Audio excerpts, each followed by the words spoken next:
There's no feeling more intense than starting over.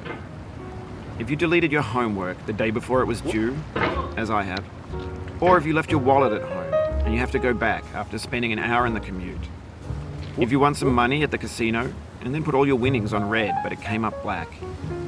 If you got your best shirt dry cleaned before a wedding and then immediately dropped food on it.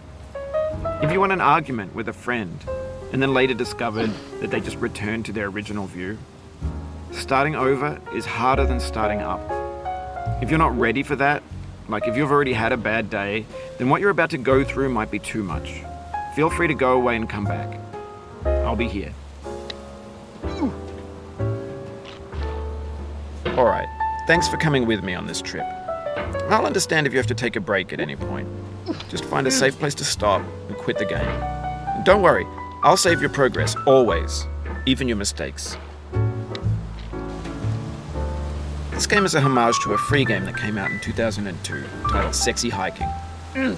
The author of that game was Jazzuo, a mysterious Czech designer who was known at the time as the father of B games. And B games are rough assemblages of found objects. Designers slap them together very quickly and freely, and they're often too rough and unfriendly to gain much of a following. They're built more for the joy of building them than as polished products. In a certain way, Sexy Hiking is the perfect embodiment of a B game. It's built almost entirely out of found and recycled parts, and it's one of the most unusual and unfriendly games of its time. In it, your task is simply to drag yourself up a mountain with a hammer. And that act of climbing, in the digital world or in real life, has certain essential properties that give the game its flavor. No amount of forward progress is guaranteed. Some cliffs are too sheer or too slippery. And the player is constantly, unremittingly in danger of falling and losing everything. Anyway, when you start Sexy Hiking, you're standing next to this dead tree that blocks the way to the entire rest of the game. It might take you an hour to get over that tree, and a lot of people never got past it. You prod and you poke at it, exploring the limits of your reach and your strength, trying to find a way up and over. And there's a sense of truth in that lack of compromise. Most obstacles in video game worlds are fake. You can be completely confident in your ability to get through them once you have the correct method or the correct equipment or just by spending enough time. In that sense, every pixelated obstacle in Sexy Hiking is real. The obstacles in Sexy Hiking are unyielding, and that makes the game uniquely frustrating. But I'm not sure Jazzuo intended to make a frustrating game. The frustration is just essential to the act of climbing, and it's authentic to the process of building a game about climbing. A funny thing happened to me as I was building this mountain.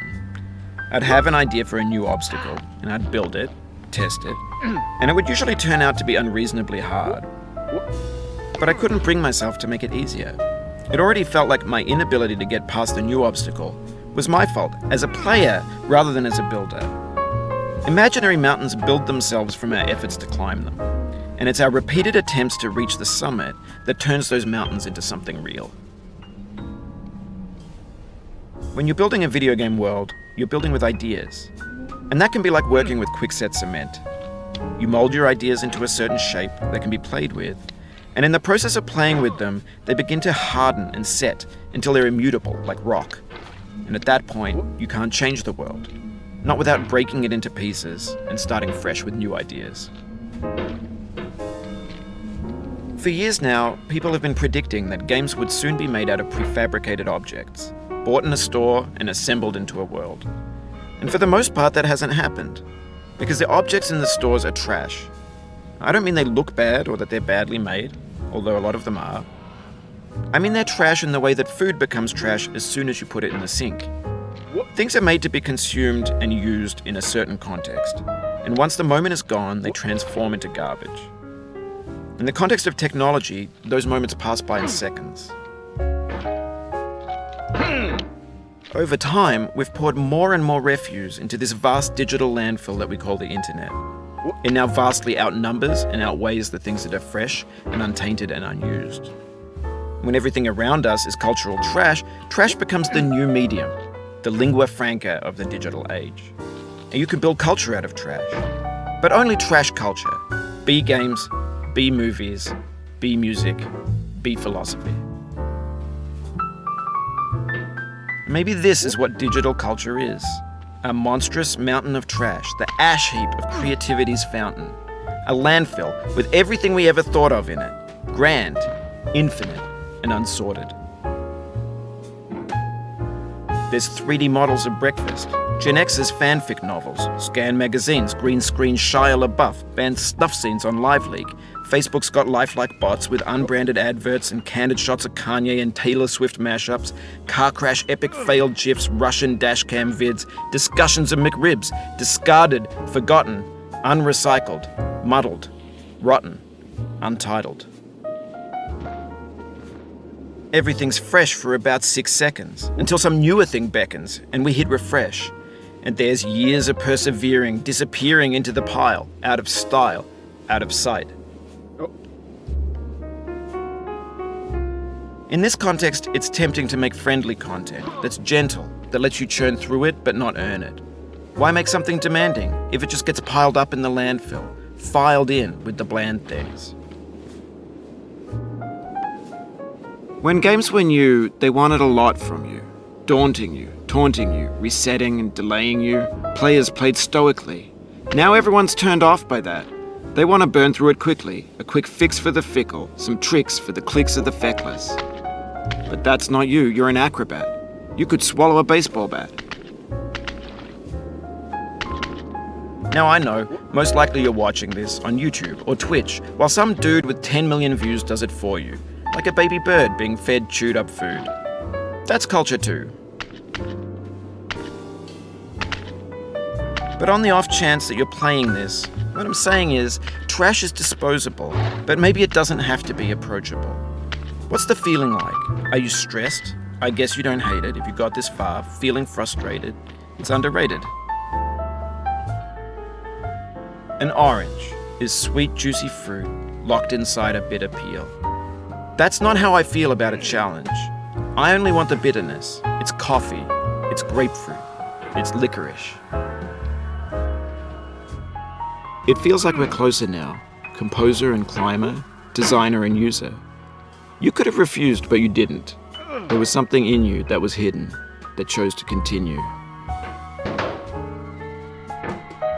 It means a lot to me that you've come this far, endured this much. Every wisecrack, every insensitivity, every setback you've forgiven me is a kingly gift that you've given me. We have the same taste, you and I. It's not ambition, it's ambition's opposite. An obdurate mission to taste defeat. You'll feel bad if you win, so I put this snake in for you. Have you thought about who you are in this? Are you the man in the pot, Diogenes? Are you his hand? Are you the top of his hammer? I think not. Where your hand moves, the hammer may not follow, nor the man, nor the man's hand. In this you're his will, his intent, the embodied resolve in his uphill ascent. Now, you've conquered the ice cliff, the platforms, the church, and the rectory, the living room and the factory, the playground, the construction site, the granite rocks, and the lakeside. You've learned to hike. There's no way left to go but up, and in a moment I'll shut up. But let me say, I'm glad you came. I dedicate this game to you, the one who came this far. I give it to you with all my love.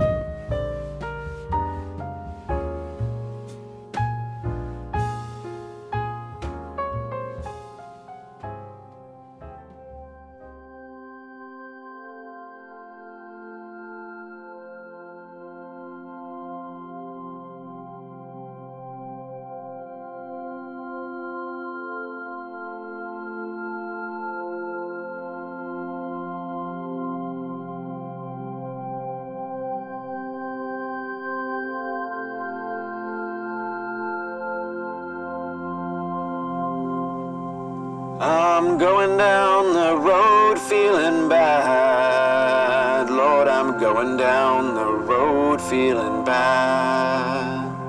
I'm going down this road feeling bad, and I ain't gonna be treated this away. I'm going where the chill wind never blows. Lord, I'm going where that chill wind never blows. I'm going where that chill wind never blows, and I ain't gonna be treated this away.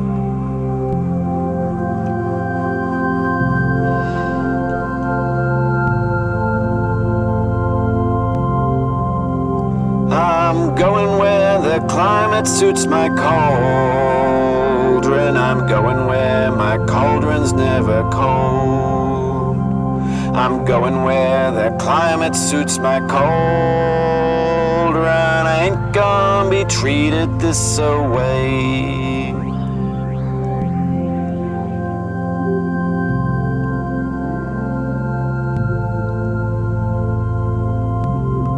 I'm going down this road feeling bad. Lord, I'm going down this road feeling bad. I'm going down this road feeling bad, and I ain't gonna be treated this away.